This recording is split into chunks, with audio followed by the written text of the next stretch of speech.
Now, the next part is your supervisory staff. That becomes very important because right from a general manager operations to a trainer is something that we required. 90% of that came from Mysore itself.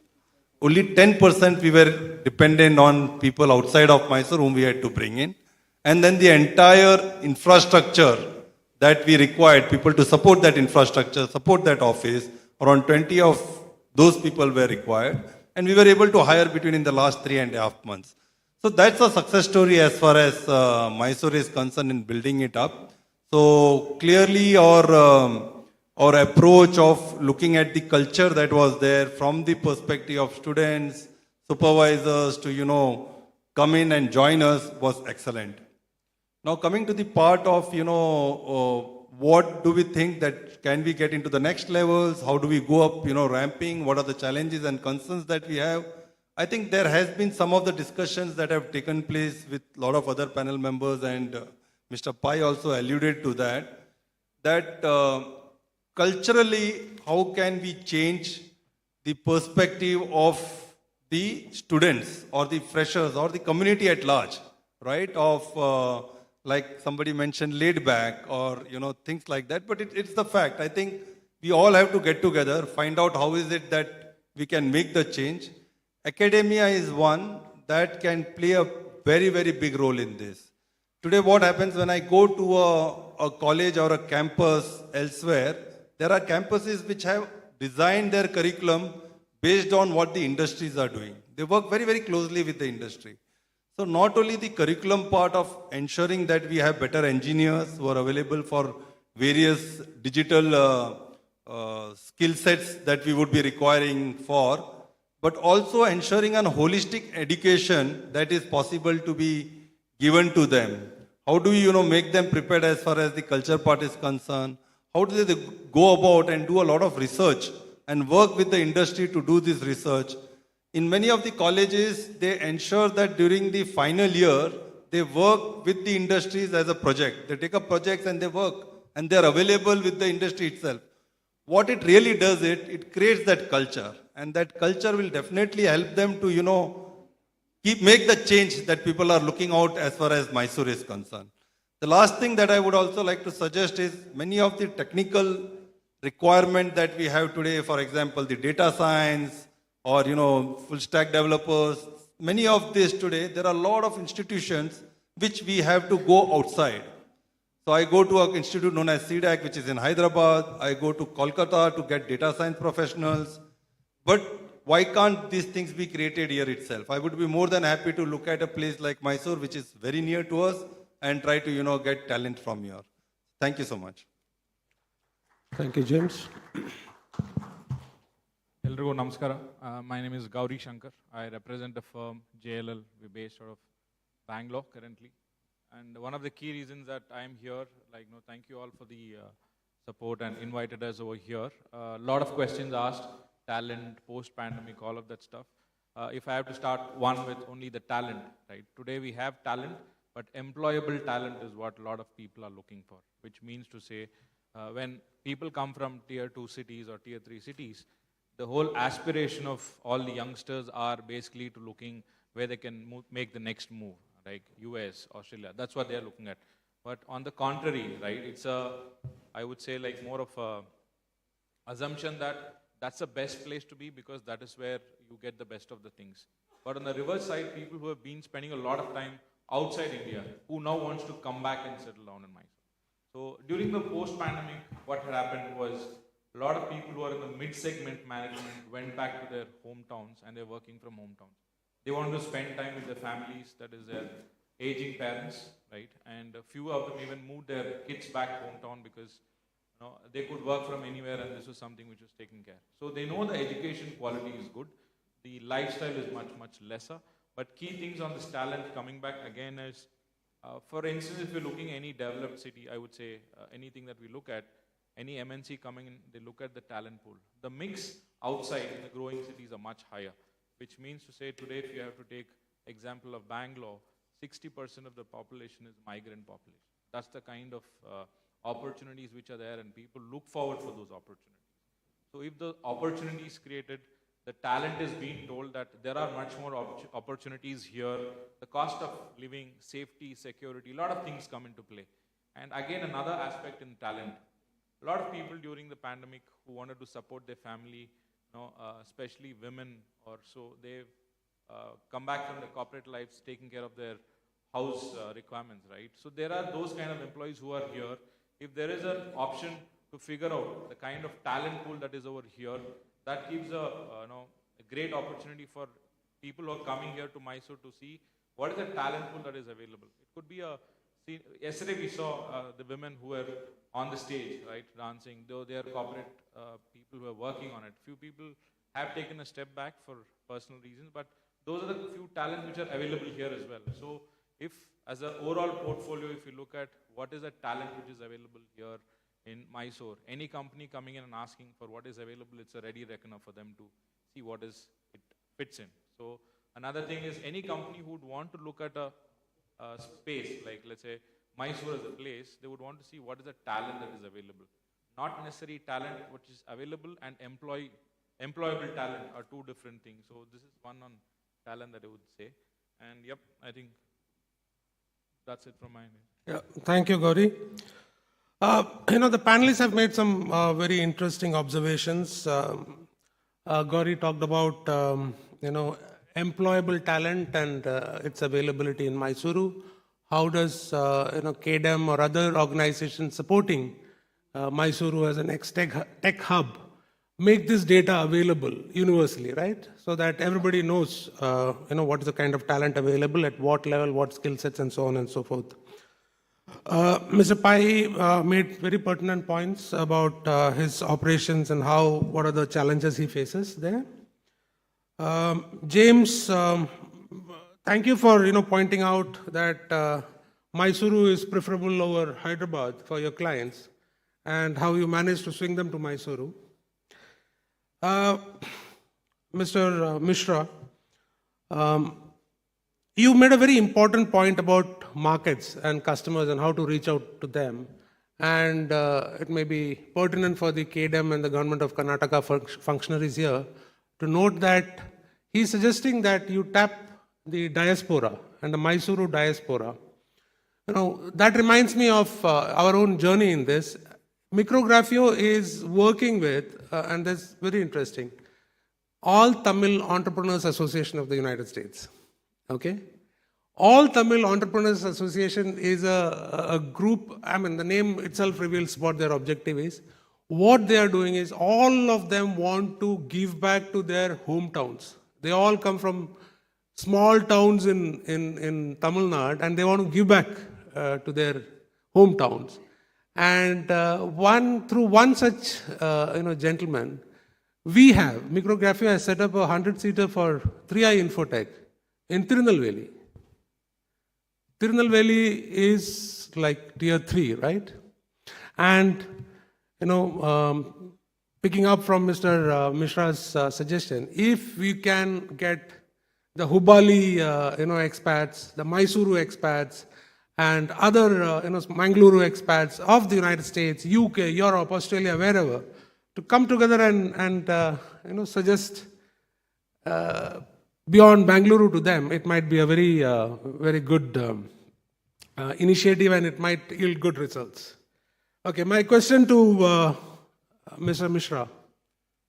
I suggested that you tap, expats from this. What other things can you do to engage the expats in investing in Mysuru and Mangaluru and Hubali and other beyond Bangalore, locations? Right. I think for a industry, for a company, right, or to entrepreneurs, the value which they create is the first thing they want to do is to find a market to sell it, right? And come to think of it, governments, state governments or our central governments, right, are one of the biggest consumers of the, what businesses produce, right? So, one of the things which, the government can do is to offer opportunities, the real business opportunities the consumption within the government, identify those consumption and see what are the good candidates. If someone sets up a shop in, in a place like Mysuru or Hubli, how can they enable the business and create a seed? So we always talk of seed funds, angel funds. Can there be a seed business or angel business which can be provided to the businesses? Thank you. That's indeed a very interesting take on that. To Gauri, right? Do you suggest that KDM or other such government organizations have skill sets gap assessment for every industry vertical, for the Mysuru market, say ESDM, semiconductors, AI, ML, AR, VR, any of those. If somebody wants to set up a center of excellence here, how do they know what is the kind of talent available? What's your thoughts on that? A lot of companies, when they enter into India, the first thing what they see is which is the market which is ideal for them, and what are the kind of government incentives or something that's special given to them which makes relevance for them to be in that place. Second is, who are the other people, peers in the same industry who have set up shops? When I'm coming first time, I do not want to go and take that first jump and say that, okay, let me go try what it is. Everybody wants to be safe, right? So what they do is, first is they speak to these HR agencies who give them the overall review in terms of what's the talent pool that is available, what's the kind of colleges available, how many expats, how many people, migrants are there. Based on that, they take a call. Today, going back to any city for that matter, that's a key thing. That's why if you see how Bangalore was before only known for a call center setup, which was about 20 years back, today you see an R&D setup, product, banking, financial, a lot of them are setups, and things have moved on.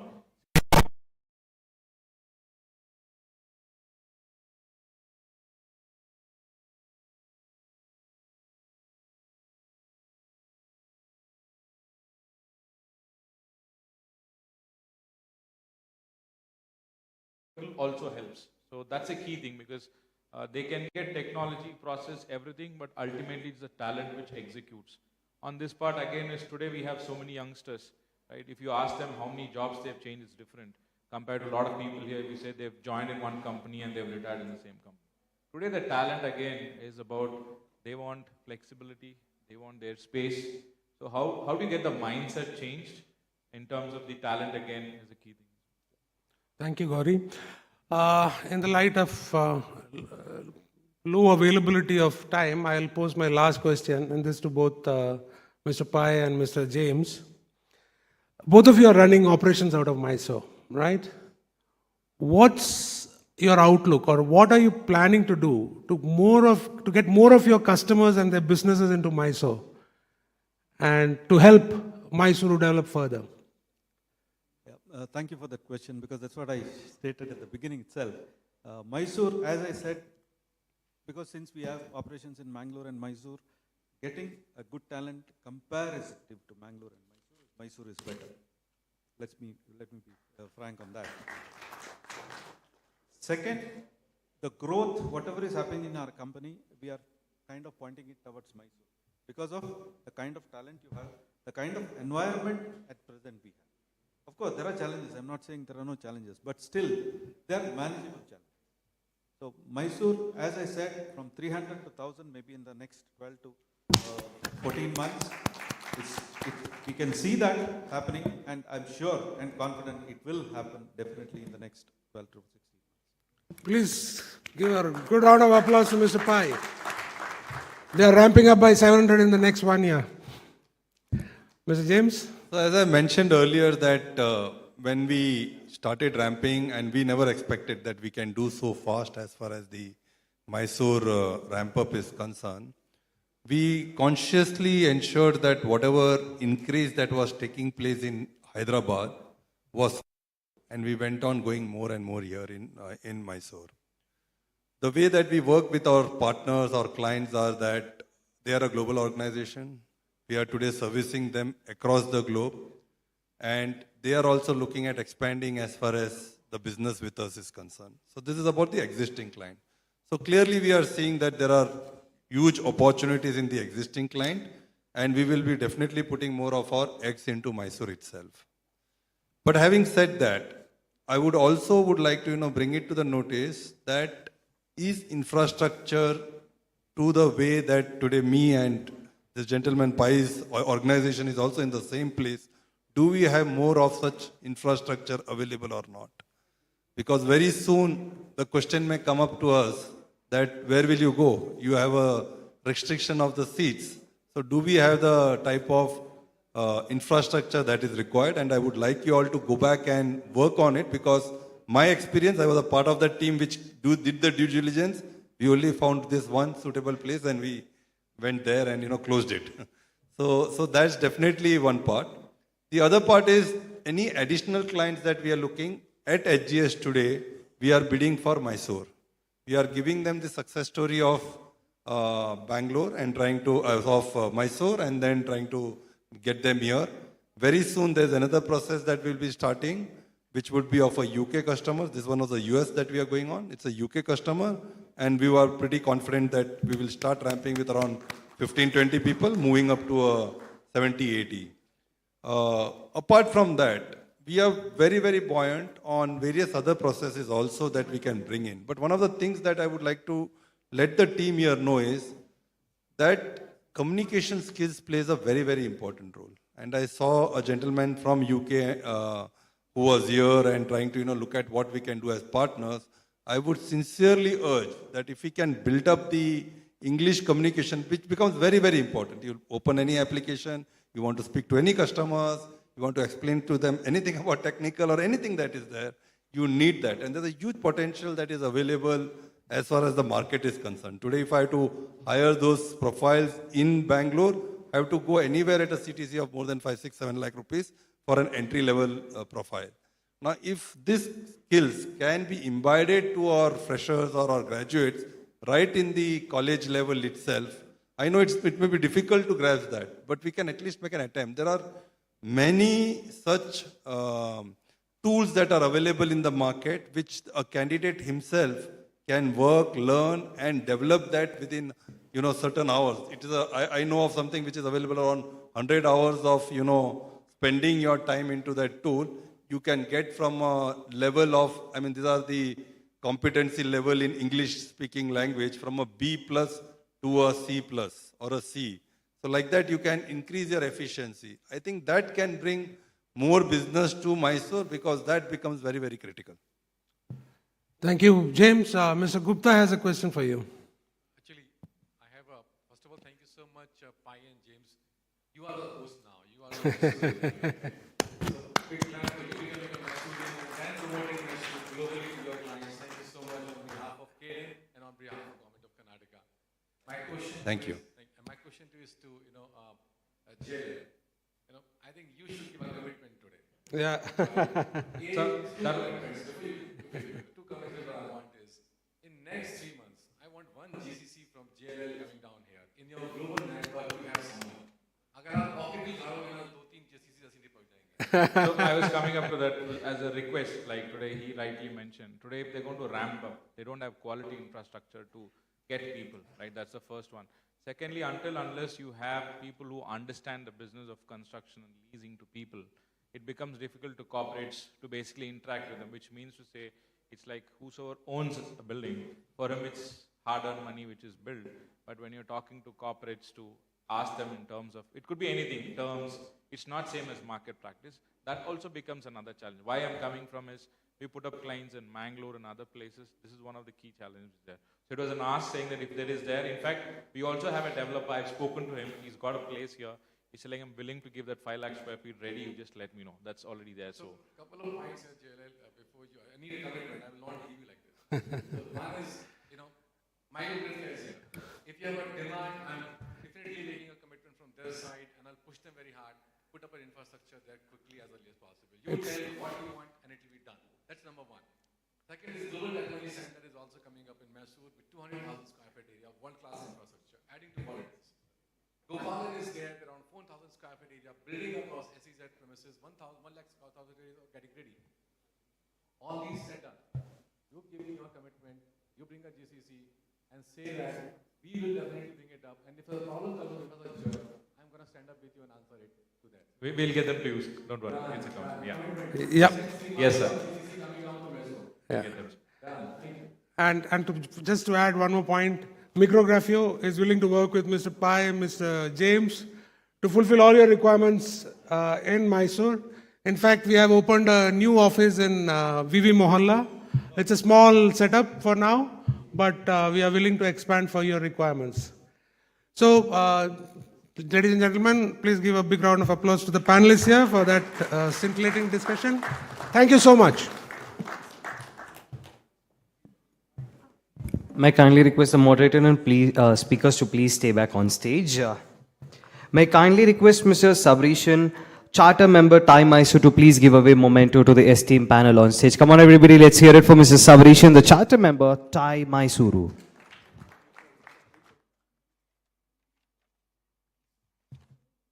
So, ladies and gentlemen, quickly reiterating and in a way to summarize the Mysuru, the new global tech hub. So we have wonderful insights. So ಈ ಎಲ್ಲ ಪ್ಯಾನಲಿಸ್ಟ್ಗಳಿಗೆ ಒಂದು ಜೋರಾದ ಚಪ್ಪಾಳೆ ಬರಬೇಕು ಅಂತ ಕೇಳ್ಕೊಳ್ತಾ ಇದೀವಿ. So with global trends indicating great investments in the field, undoubtedly government and corporates are really trying to make their progress, and Mysuru can see a visible development. So with us on the speaker panel, we had Mr. M.N. Pai, Director of Finance, Glowtouch Technologies, Mr. Gauri Shankar, Senior Director, JLL, Mr. James Job, Head Talent Acquisition, India, HGS, Mr. Ashok Mishra, Director, Reliance India Limited, and a wonderful moderation by Mr. Jairaj Nair, COO, Micro Services Private Limited. Let's hear it to all the members on the panel here, please. Come on, everyone.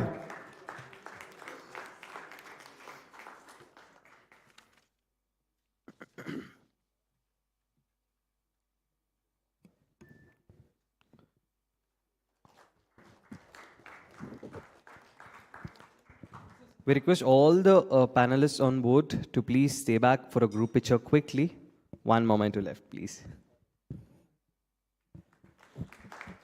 So, ladies and gentlemen, the Big Tech Show, we had a lovely, wonderful session, and moving forward, we request all the gentlemen on stage to please come forward for a group picture.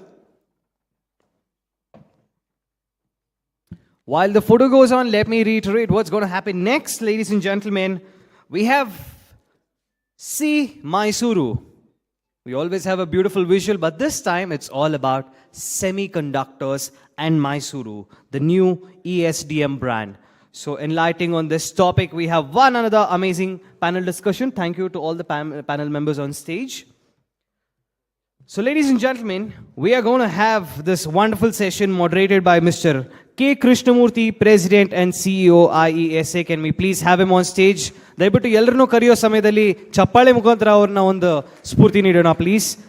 And we have on the panel with us today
And today we are here, and I'm joined by my panelists, Venkata Simhadri, Ruchir Dikshit, Deepak Bharadwaj, Anil Kumar Manuswamy, and Ajay Jalan, three of them on the video link from different parts of India. So before we get into the discussion, I would let the panelists introduce themselves first. Over to you. Sure, Krishna, I'll keep it short. My name is Venkata Simhadri. I'm the MD and CEO of Mass Technology. It's a publicly listed company out of Hyderabad. We are focused on semiconductor design services, IP, and embedded system services. Thank you. Thank you, Venkata. Over to you, Ruchir. Hi, I'm Richard Dixit. Work with Siemens EDA, which used to be called Mentor Graphics earlier. I take credit for all the good work that my team does with you and anybody else in semiconductors and electronics. Thank you, Ruchir. Over to you, Deepak. A very good afternoon to all of you. I'm sorry, regret that I could not travel. So I've worked with Tata's, Intel, Texas Instruments, and Samsung.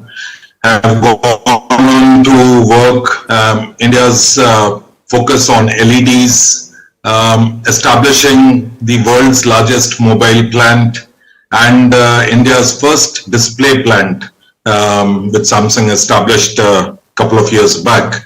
So currently I am just working on a mission that India should proceed ahead successfully on semiconductors and also working on a startup in parallel.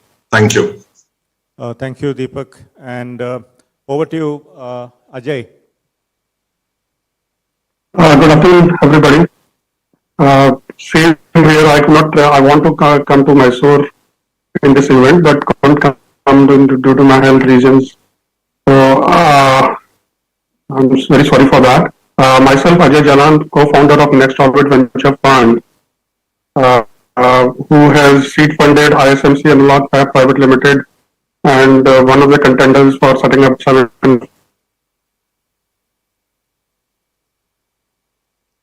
in Mysuru. Thank you. Thank you, Ajay. Anil Kumar, please. Not there? Not joined it? Okay. Okay, so we will get him as soon as he's able to join. The topic is say Mysore, expanding to semiconductor Mysore, but I am expanding it further to electronics and semiconductor Mysore. And the reason is very simple. India's projected consumption of electronics is projected to be $300 billion in the next 4 years. By 25-26, we should be consuming in India electronics to the tune of about $300 billion, which is probably equal to or slightly less than what India will consume for its oil imports. And it's growing at a rate of 25 to 30%. And the R&D investments in electronics and semiconductors is also going up at the rate of 10 to 12%, globally and also in India. So now the first question that anyone would ask when we talk about setting up a new factory or setting up a new manufacturing, setting up a new R&D, where will I sell my product? Where is the market? I think in India that question is irrelevant.